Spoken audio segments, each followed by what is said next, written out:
ईश्वर स्वयं है सृष्टि सारी, कहा उसको खोजना, जो भी होता शुभ होता सब उसी की योजना। नमस्कार, मैं हूं विपुल कुमार और हम पहुंच चुके हैं बिहार नरकटिया के नगर परिषद इलाके में।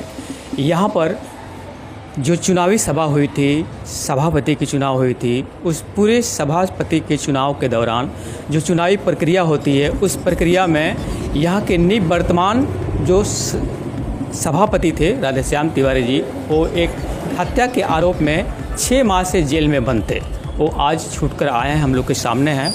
हम इनसे बात करते हैं ये चुनावी प्रक्रिया में इनको क्या क्या दिक्कत हुई जेल में रहने पर, और ये जेल में जो जेल से आए हैं जिनके प्रक्रिया में बेल नहीं हो पा रही थी, इसके बारे में भी हम बात करेंगे। और इसके पीछे कौन लोग हैं या ईश्वर की मर्जी थी राधेश्याम तिवारी जी। सबसे पहला सवाल कि जो भी होता है वो ईश्वर की मर्ज़ी से होता है, तो क्या आप पहले ईश्वर की मर्ज़ी को मानते हैं आप? एकदम ईश्वर की एकदम मर्ज़ी को मानते हैं। जो करता है अच्छा ही करता है, और जो भी होता है प्रभु की इच्छा से ही होता है। बिना हरि कृपा कृष्ण नहीं डोले, बिना हरि कृपा से एक कृष्ण नहीं डोलता है। हत्या के आरोप में आपको जेल में 6 माह रहना पड़ा, और जेल से ही आप आके पर्चा भरे, और चुनावी प्रचार जो है आपके लोगों ने किया। उस चुनावी प्रचार के दौरान ये सवाल उठा था कि राधेश्याम तिवारी जी जेल में रहकर गांधी जी की तरह चरखा छाप से जेल से छूटेंगे और आएंगे हमारे बीच, वो तो हो न सका। चरखा छाप का नाम जो है, जो गांधी जी से जोड़ा गया है, ये महात्मा गांधी का जो चरखा छाप होता है, क्या लगता है कि राधेश्याम तिवारी महात्मा गांधी बन के निकल पाएंगे? लेकिन फिलहाल दूसरे स्थान पर आप आए, तो क्या आपको ऐसा मलाल लगता है कि आप अगर जेल से बाहर रहते तो आपको फर्स्ट स्थान मिलता और बिल्कुल सभापति की कुर्सी पर आप आज होते, जो आज रीना देवी हैं? जी एकदम। देखिए, राजेश बाबू हमारे अच्छे मित्र थे, और पूरे इलेक्शन में हमेशा भेंट हुआ है उनसे। कहीं भी पूरे नगरवासी भी देखे हुए हैं, कहीं भी ऐसा हम लोगों के बीच में नहीं लगा कि उस तरह का टेंशन। और 12 प्रत्याशी हम लोग थे जो चुनाव लड़ रहे थे। और आपको याद होगा कि 10 अक्टूबर को जो चुनाव था, अगर वो चुनाव हो गया होता तो ये सब चीज़ देखने ही को नहीं मिलता। लेकिन अब वही भगवान की कृपा, अब क्या हुआ क्या नहीं हुआ, और अब हमको इसमें कैसे डाला गया, किस तरह डाला गया, तो न्यायालय में विचाराधीन है। और न्यायालय द्वारा ही हमको बेल पर जमानत मिला है, हम जमानत पर आए हुए हैं। आगे देखिए क्या होता है। लेकिन हम इसमें से कहीं दोषी नहीं हैं, अपने को निर्दोष मानते हैं, और अपनी आत्मसंतुष्टि को बहुत बड़ा संतुष्टि होती है। मैं इसको लेकर शुरू से ही चलता हूँ, जो लिखा होगा वो होगा। और हमको तो 2008 से ही हमको भनक मिल गया था कि हमको जेल जाना है, इसलिए कि नरकटियागंज हम वकील थे, और जानबे करते हैं कि उसमें बकझक तकझक अपना सब अफसर लोगों के बीच होता रहता है। हम लोगों के बीच में कुछ गलती सही भी हुआ होगा, तो एक जीवन का प्रायश्चित भी होता है कि ऐसे उम्र में एक आदमी पहुँचे कि जीवन भर का प्रायश्चित एक जगह पहुँच जाए और उतना समय वहाँ कट जाए। लेकिन इतना बड़ा कलंक लगेगा ये मैंने कभी सोचा नहीं था। यही नगर परिषद है और यही नगर परिषद के लोग हैं और हमारी जनता है, कितना मान सम्मान दिया, और हमने भी अपने तरफ से कोई कमी नहीं किया, हर तरह से मान सम्मान उनको दिया। ये जो सर ये जो आरोप है, ये जो कलंक आप पे लगा है हत्या के आरोप में, आपको जो जेल में जाना पड़ा, 6 माह से जेल में जाना पड़ा, इस पूरे प्रकरण में दोषी सिस्टम को मानते हैं या उस राजेश श्रीवास्तव के परिवार को मानते हैं? हम किसी को दोषी नहीं मानते हैं। इसलिए दोषी नहीं मानते हैं कि ये जो हत्या हुई, अगर सही रूप से जांच किया गया होता, अगर सही रूप से सब कुछ क्लियर हो गया था, सब कुछ क्लियर था। ऐसा बात थोड़ा कोई छुपा हुआ है, सारा नगर जानता है, सारा नगरवासी जानते हैं, उनके परिवार जानता है। अब किसको हम दोष दें? जो सिस्टम के साथ हम 5 साल समय बिताए, सारे सिस्टम के साथ उठे बैठे, शांति समिति की मीटिंग बुलाई गई, बिना मीटिंग में जाए वो मीटिंग नहीं होती थी। सर बिल्कुल इनोसेंट। ये पत्रकार की तरफ से मेरा सवाल है। मैं एक बुद्धिजीवी वर्ग से आता हूँ, आप भी एक बुद्धिजीवी वर्ग से आते हैं। अगर आप साधारण आदमी रहते तो मैं सवाल नहीं करता।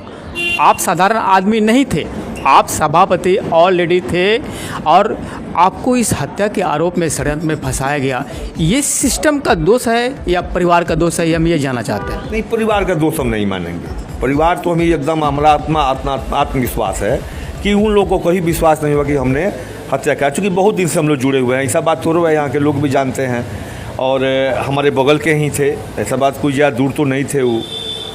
और कहीं ना कहीं सिस्टम का दोष है जो हमको फंसाया गया है। कहीं से कहीं मैंने एक होता है ना, कड़ी से कड़ी जोड़ना, वो भी कड़ी नहीं है। और कड़ी को जोड़ा भी गया होगा तो आप FIR पढ़ेंगे, हमारे ऊपर जो एलिगेशन लगा हुआ है और हाई कोर्ट का जो जमानत हमारा हुआ है उसको भी पढ़ा जाएगा तो बहुत कुछ क्लियर साफ हो जाएगा उसमें। अच्छा, बड़े अधिकारी से हमारी बात हुई थी जब आपकी गिरफ्तारी हुई थी, तो उन्होंने ऑफ द रिकॉर्ड हमसे बताया था कि आपके खाता से ट्रांसफ़र फिरदौस को 10 लाख या जो भी रकम था ये हुआ था।